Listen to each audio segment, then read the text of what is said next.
Well, hello. This is Dr. Isabelle Amigues, and welcome to the UnabridgedMD Podcast. Here we explore inspiring stories, practical tools, and expert insights for living a healthy life. Whether you're a patient, a healthcare professional, or simply curious about healing, you are in the right place. And as always, if you are looking for something that's so much bigger than just a rheumatology practice, please come check UnabridgedMD, as we are the right place to get you to remission with the least amount of medication. With that said, let's dive in. Hello. Today is such a great day because I get to talk with Dr. Coulter, who is an infectious disease specialist. And I don't know if you know this, but I almost did infectious disease. I love fever, any fevers, right? And I actually... I rotated at Sloan Kettering in the bone marrow transplant in the infectious disease related to bone marrow transplant service in New York City, and I just loved it. And then I discovered rheumatology, and that's it. That was it. That is so cool. I actually was very interested in rheumatology, and I think there is just a ton of overlap between our two specialties. So I'm super excited to have this conversation today. Yeah, absolutely. So we have a lot that I want to touch on, but one of the really exciting so to me, one of the really exciting topic is the microbiome, the gut microbiome. And it's really funny because I've seen a little bit of changes in how physicians see this. In the past, I think it was a little bit looked upon as like, this is not real. And then at a New York University, there's Dr. Scher, and then a couple of his team that started looking at the microbiome for ankylosing spondylitis and spondylarthropathy, which are like inflammatory arthritis that involve the back. And we know that there is a relationship between the gut and the joint because there is like inflammatory bowel disease related inflammatory arthritis. But so I haven't touched infectious disease for a very long time now. What has changed? Like, how come we now finally look into this? Well, I can't say universally that all infectious disease doctors are looking into this in the same way that I am looking into this. But I would say medicine as a whole is starting to shift and recognize the importance that the microbiome is playing in so many different disease states. And as you mentioned, we've traditionally thought about it as maybe related to inflammatory bowel disease. But now we're realizing things that we thought of as primarily brain diseases actually have an origin in the gut, or the autoimmune diseases, or even cardiovascular disease and thyroid disease and a lot of endocrine disease, diabetes. We're now realizing how it all plays into the gut. And I am kind of globally seeing a lot of physicians starting to have this small shift into thinking about how what they're doing is affecting the microbiome. And I'm really excited about that. And I myself am in that category of doctors that now are taking into consideration everything we're doing, and especially me, because I am prescribing antibiotics all day, every day. And so I am really thinking about, okay, what are the downstream effects of this? And how can I keep this as short as possible, but still treat the underlying infectious condition. Yeah. So maybe for an auditor that doesn't know what a microbiome is, what is the microbiome? How did you get into this field of understanding this? Because, right, like, and especially the gut microbiome, but maybe you're going to tell me actually it's the whole microbiome. Yeah. Tell us more about that. Yeah, so we do have a whole microbiome, and when we say microbiome, often people think of the gut microbiome, and these are the trillions of bacteria and fungi and viruses and protozoa that live inside our digestive tract. But we also have microbiome on the skin. So I describe it as a wimpy bacterial shield that we wear around to interact with the world. We also have a microbiome in our respiratory and our reproductive tracts. And traditionally, this had kind of just been thought of as like, okay, we know these things are there, but really not thinking about the significance of that they have on our human health.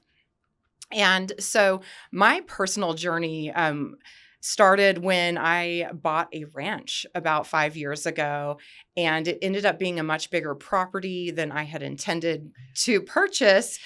And so I really did a deep dive on land management, soil conservation, and I learned so much about our farming practices and how they're depleting the soil of all these bacteria and fungi and all of these important things. And I had this light bulb moment when I was realizing the names of the bacteria that we're killing in the soil are the same as the names of the bacteria that live in our gut microbiome and on our skin, and that I sometimes specifically target with my antibiotics because I know that specific bacteria is causing a disease.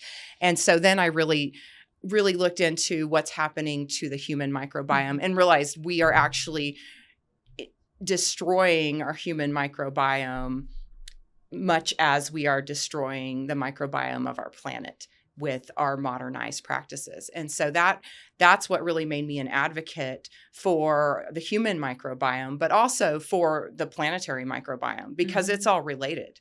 Yeah. How so? I mean, I have an idea, but I want to hear more from you. Yeah. So the food that we're growing in our soils is transmitting that soil microbiome to us. And so we know that the foods we are growing now are not as nutrient dense and as healthy as the foods we were growing 50 years ago. And that's because of the industrialized, mechanized farming practices that we undertake to mass produce food. So we're tilling the soil every year, which is destroying the structure of the soil. And so we're not allowing the microbial communities in the soil to exist and proliferate. So then our soils are being depleted of nutrients. And so then we're adding fertilizer, and that further depletes the microbes in the soil.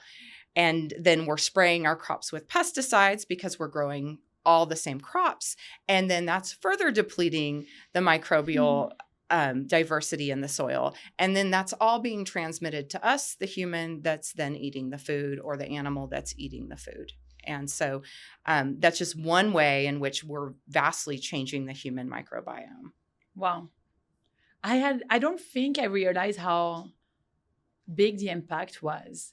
So it's actually very funny because, I mean, I don't know if it's funny, but when I moved to the US from France, I remember being like, what is going on with people here? They are like, no, you don't know what I'm going to talk about. But I have an idea. I was like, why are they so like, they all have those different diet, like organic, gluten, vegan, and I couldn't understand it until one of my colleagues said, Isabelle, you don't realize that in Europe, most of the food would be considered organic. What you have is actually most of it is organic, and we have to be so much more careful about what we eat. And it's funny because until very recently, I was like, is that real? Like, is this actually real? And then I was like, well, I think it is. Like, I've never been as sick as when I was in the US, not taking care of the food. And so I've had some auditors and some commenters like, well, you know, you're eating organic, but not everyone is lucky to do that. And I'm like, well, I get it. And at the same time, I just feel like being sick actually costs a lot more money. So like, I think it's better to just eat organic. But it is kind of like of this place where I'm like, why is it that we don't have regulatory places to say, hey, this is not good for the health and environment? Yeah, it's interesting that we have to call something organic when it's really just kind regular. Of the way that it probably should be raised. And I think as Americans, that a lot of people for a long time have recognized that the diet is not healthy and not good and making them feel sick, and have sought out these different fad diets to try to correct that. And unfortunately, a lot of those are very misleading and not healthy, or not healthy on the long term. And so really what we need is just good whole food but everybody's looking for this specific guideline or the organic produce or something in a specific category because they think that's going to make them feel better. Yeah, no, absolutely. And it probably, I mean, I think that, we say whole food, plant-based, right? And I share this, my patient, it's almost like it's really, I don't know how to explain this, but I think from my French background, it's painful because to me, it's like you go and you sit and you enjoy the food that's in front of you. And usually it's pretty. I mean, you wouldn't eat something that's not pretty, let's be honest. It's pretty. And maybe it's just pretty because you know it's going to be good. I don't know. It looks pretty to me. It's pretty and it's delicious. Even a little bit of it is good. Whereas here, I feel sometimes you can have like completely tasteless pizza, for example, like no taste. But it is interesting. It's like, until where do we have to go to basically come back? Right. And I think that speaks to a bigger thing about our culture, about how we're always on the go. Yeah. Nobody is sitting down for their workday lunch to enjoy the meal. You're just really trying to find something that's going to keep you going and shove it in your mouth as fast as you can. And that's why the ultra processed food industry has really found their niche, because we are encouraged to be more productive and get more done and go and be super mom and have your kids in all the extracurricular activities and plan the most beautiful vacations. And we're not in the meantime scheduling time for eating and relaxation and self-care and all these things. And so I think that speaks to a bigger problem with our society. That's really interesting. I never thought of it. For me, I thought everyone eats together. Still No, that's such a... I still believe in that. I do too, and I'm clinging to that. My family, whenever we're all together, we sit down and have a meal, but that is not the norm. That is definitely not the norm. And I am somebody who grew up in a culture where food was a big part of it. And so we did gather together and have big meals, especially on holidays. But I know a lot of people who don't think of food in that manner, and they just think of it as something to fuel the body. And that's where the microbiome has, been thought of as something to just digest the fuel for the body. And now we're realizing it actually has a lot to do with our immune system, regulation and training. And it has a lot to do with our endocrine function and making these regulatory hormones and molecules and just our overall homeostasis or well-being. Well, tell us a little bit more about the microbiome, and especially the window from as an infectious disease specialist. So you discover that, like, you have this light bulb moment of, hold on, what we're doing to the earth right now is literally what sometimes I'm doing as an infectious disease specialist. So how do you walk the path now, and how do you make it work? Yeah, it's sometimes difficult, but actually it really gives me more agency when I know something does not need an antibiotic, to very firmly say, this condition is not going to be improved by me giving an antibiotic. And that runs up against an attitude often of, I just want the pill to fix the problem. And I've always gotten antibiotics every time I've gotten a sinus infection. So why are you not giving me the antibiotic now? And then I can very clearly explain, well, this is unfortunately what I am going to do to you if I give you this unnecessary antibiotic. But on the flip side of that, I've also seen devastating infectious conditions where I know the antibiotic is curative and life-saving. And it's very gratifying in my job for somebody to be in despair and feel like their life is over and there's no hope, and to come in and say, hey, no, we know what this infection is.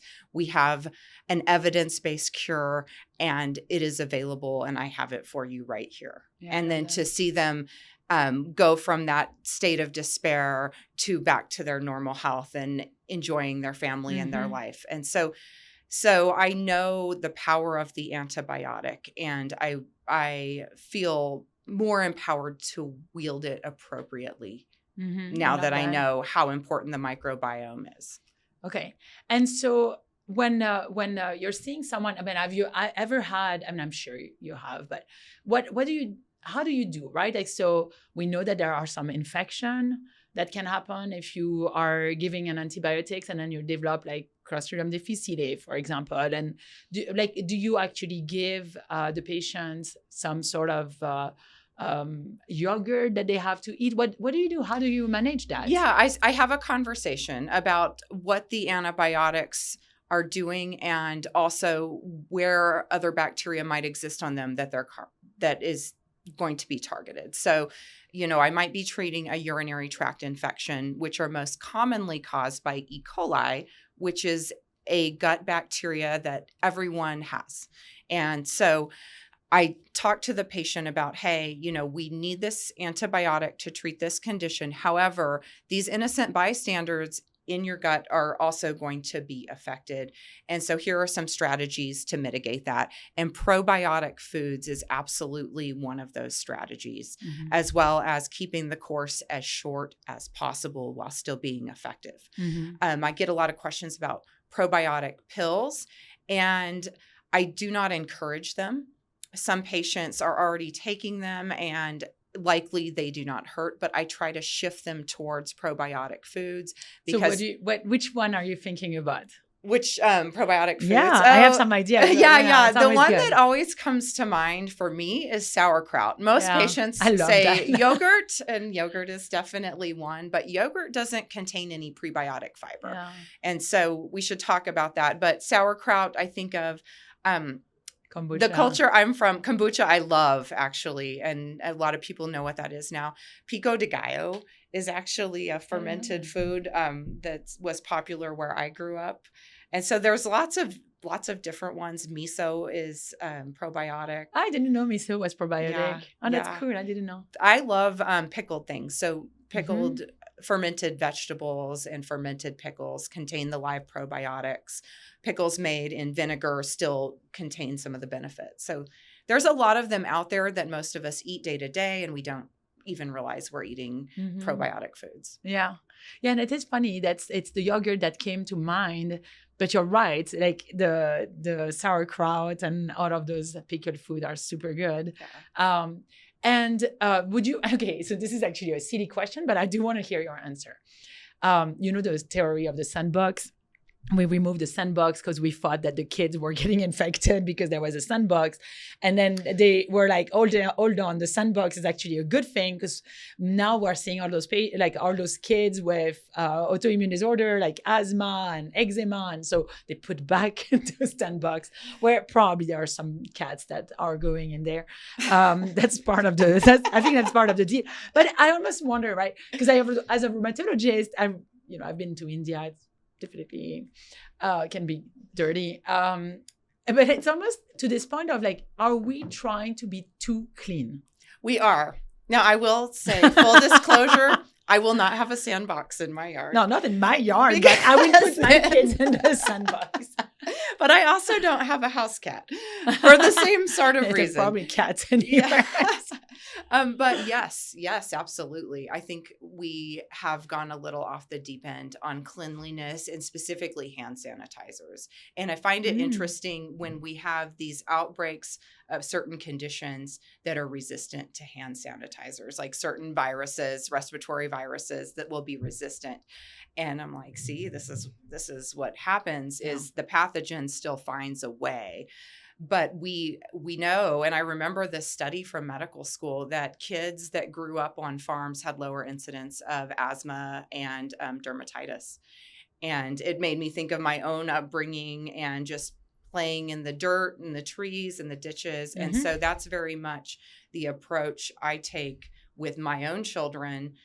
They're growing up on a farm and they're all the time in the mix. And for myself, I'm not afraid to go out and do the dirty chores. Yesterday, I cleaned out the chicken pen, which is definitely not a clean chore.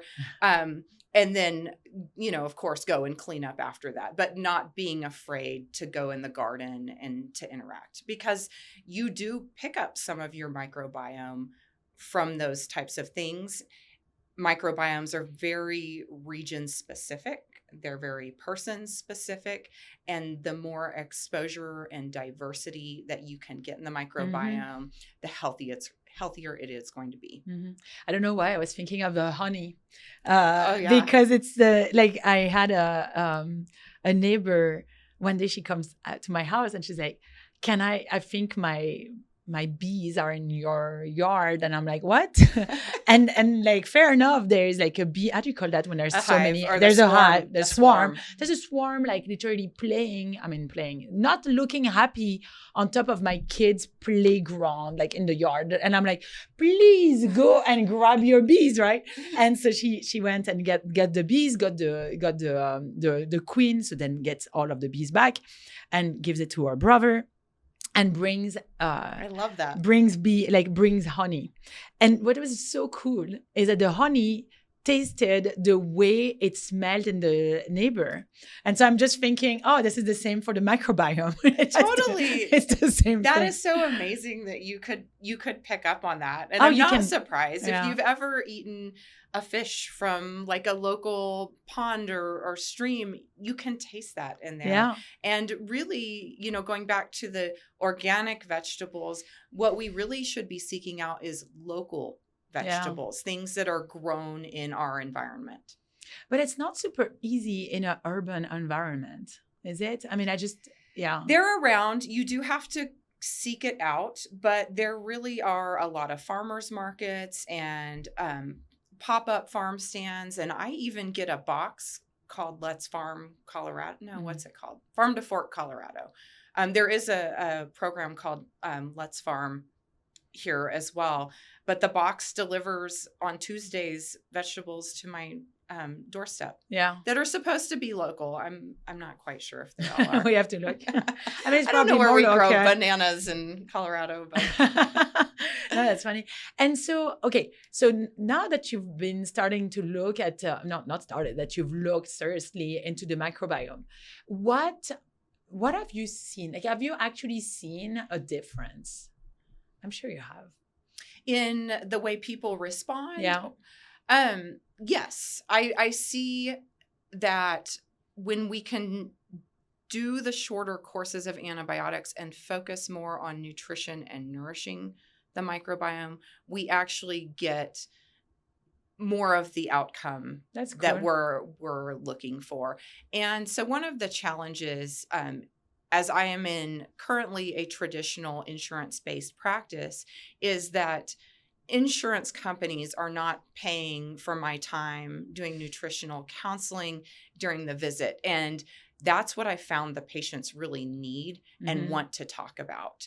And so I'm at this point making a pivot in my career and trying to fill that need in other ways. And so I've just started doing some health coaching where people no longer need the infectious disease or the doctor treating the condition. They need the rebuilding of the microbiome or the focus on that. I love that. And so that's been really rewarding so far. Yeah, I love that. I absolutely love that. Yeah, it's I as a physician, sometimes I'm like, wow, I'm talking about nutrition again. And I keep thinking, most of people know what I'm sharing. Like most of the people know what I'm sharing. But they don't. Well, I don't know that they don't. I think what it is that they need this understanding that this is scientific, that it doesn't come from just grandma. And so it's like, yeah, no, you need you need the sauerkraut, like our grandma used to say. Yeah, that's the really interesting thing about it is it did come from grandma. Grandma said that. They always knew. and you're right. I do think they need the scientific piece of it. And I remember about 10 years ago when people were asking me, well, what should I be eating after this abdominal surgery or this major sepsis event? And I was thinking, well, shouldn't the surgeon be telling them, or shouldn't Yeah. someone else? And I feel as physicians that we might all be thinking that way, as this is somebody else's job because we weren't really trained to do this in medical school. Yeah. And then I finally owned it and just was like, no, they're 100%. asking me. I am going to tell them. 100%. I am going to take the time and educate my patients. And they're so appreciative of it. Yeah. No, and I think that's very, very cool. And it sounds easy like this. And then you're like, yeah, but the same way that treating an infection, for you, you're probably thinking like, to me, it's easy because I do it all of the time. And yes. So it's probably the same. I do have a question for you because a lot of patients, a lot of us have heard, you have to finish and to complete the course of antibiotics and it has to be that time. And then you're looking at the, IDSA guideline and you're like, well, it's not that clear how much time you're supposed to be on this. How do you decide? Yeah. And I get pushback from patients when, they've come out of the hospital with a 28-day prescription for something. And I say, no, you can stop it now. Yeah. And the pushback is, well, aren't I supposed to complete my entire course of antibiotics? And what we're finding is as we learn more and more and the literature is updated and new studies are done, we can do shorter and shorter courses of antibiotics. I love that. And so it really is staying up to date on the latest literature, but and it's always nuanced. There's always an exception to the rule. And so you can't universally say like everybody gets this amount. Yeah. But a secret about ID physicians is we like courses that are the number of fingers that we have or the days of the week. So you'll notice everything's like a 5 to 7 day course or a 10 to 14 day course. Exactly. Yeah.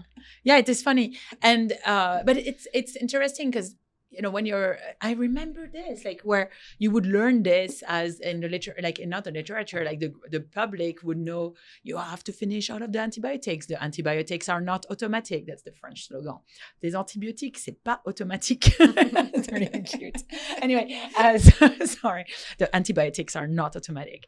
But yeah, and it was interesting to see the doctors take 1 or 2 antibiotics for their UTI, like instead of like 5 days or 7 days. But, right, they were like giving 5 to 7 days to their patients. But for them, it was just 1 or 2 days. Like they were like, oh, no more symptoms, I'm done. Yeah.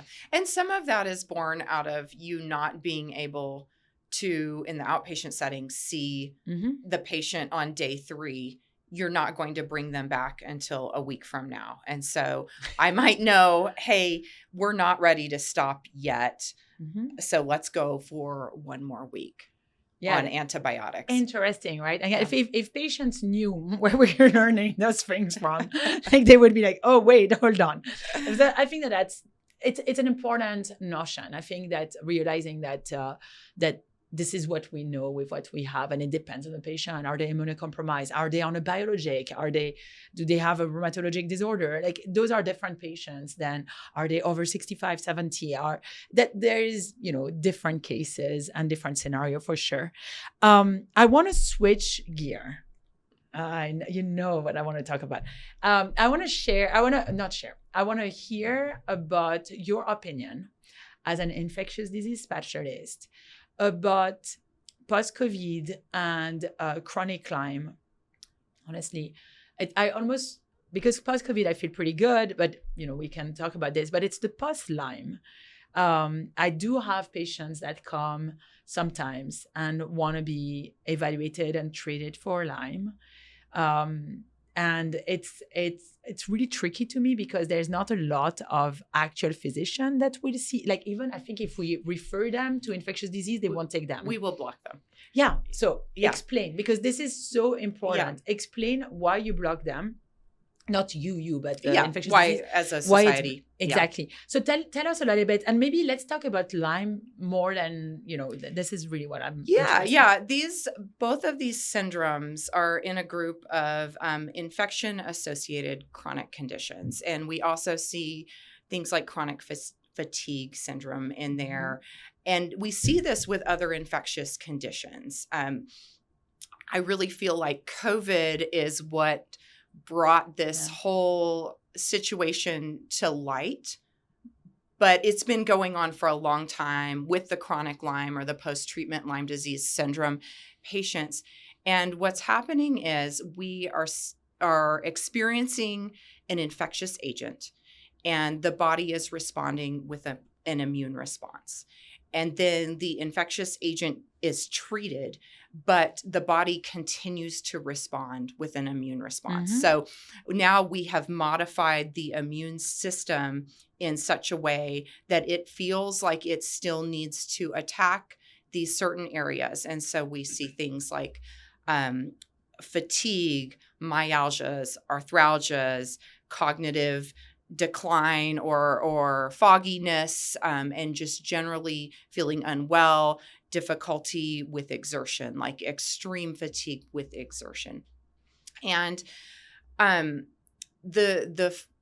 battle with the chronic Lyme has been with, do these people need more antibiotics? Mm-hmm. And study after study has proven that extended courses of antibiotics do not alleviate the symptoms. They make no difference in the symptoms. And we've done the same studies with COVID now. And so extended courses of antivirals do not alleviate the symptoms. And so there has to be a recognition that this is no longer the infectious agent doing Mm-hmm. this. This is now the immune system acting up. Yeah, and so it's absolutely. essentially it's going from the infectious disease world into the rheumatologic Totally. Mm-hmm. world. And so the Infectious Disease Society has kind of said, okay, we've got nothing more to offer you. You don't need antibiotics. We've got nothing more to offer. And I don't know that that's the right approach. Mm-hmm. But when your primary focus is treating infectious agents and you don't have an antimicrobial that's going to solve the problem, it's kind of like the nutrition thing. Like this is somebody else's problem now.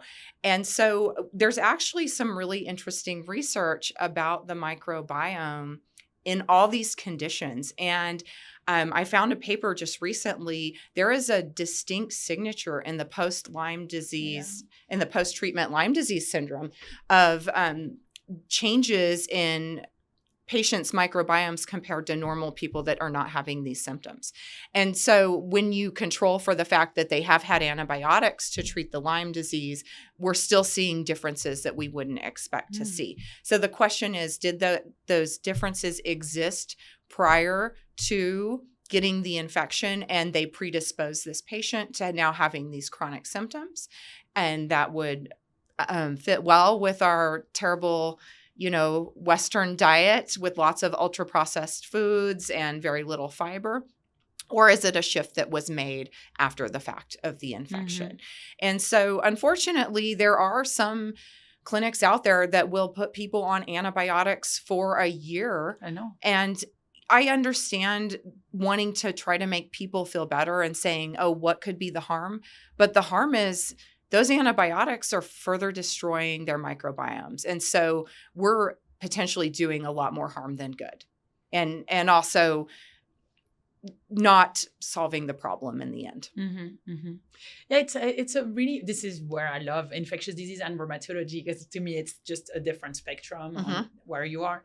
And it's the same thing in COVID, right? Like you have so many difference you have the acute and you have the chronic, you have the relapse, you have the post-COVID, and it's kind of like the same with Lyme.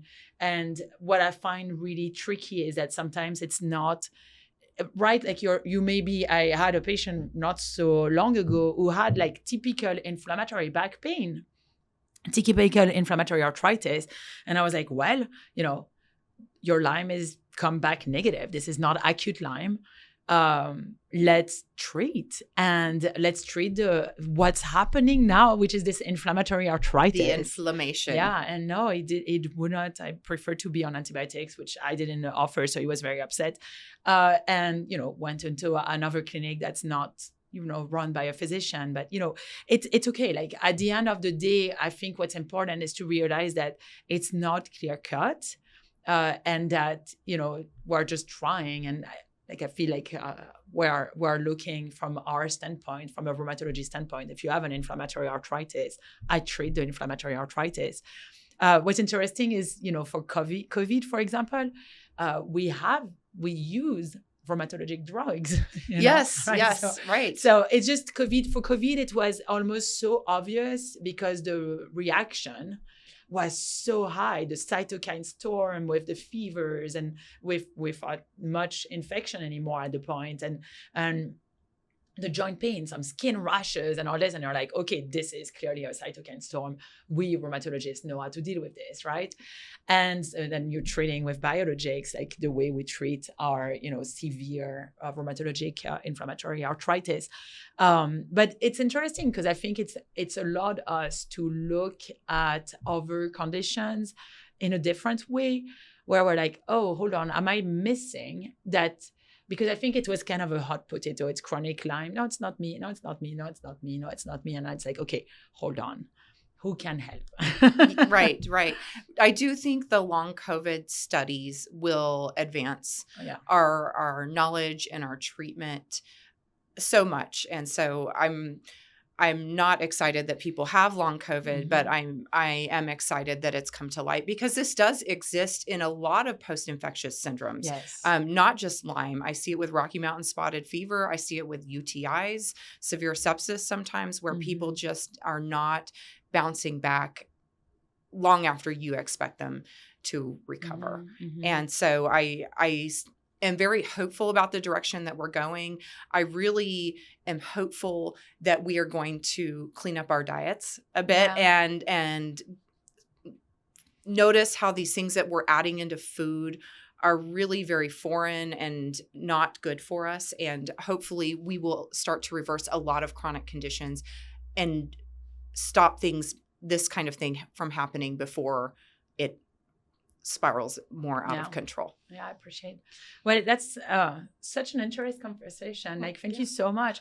Is there anything that you would like people to know before we ask where they can find you, especially at the beginning of the year? My advice to every single person is eat more fiber, because you really want to nourish those good gut microbes, and none of us are getting enough fiber in our diet. So that is the one thing that you can focus on in your diet that will really affect your health positively. Got it. Thank you. And then where can we find you? Maybe we start from January. So or go on your waiting list. Very exciting. In January, I will be opening an outpatient infectious disease clinic in Southern Colorado and Canyon City. And I will be opening up a waiting list starting now. I'm also available as a health coach. And so I can see you not as a doctor, but in a health nutrition context. You can find me at www.katrinacoultermd.com. I'm also on Instagram, Facebook, and I have a YouTube channel. Wonderful. Well, thank you again so much. And for you auditors and listeners, if you have enjoyed this episode, please share it with one of your friends, and we will see you next week. Bye, everyone. Thank you. Well, thanks again for tuning into the UnabridgedMD Podcast. Be sure to subscribe so you can be notified when the next episode is up. And as always, if you think that this would be helpful for a friend or a family member, please share. Wishing you wellness. Until next time, take care.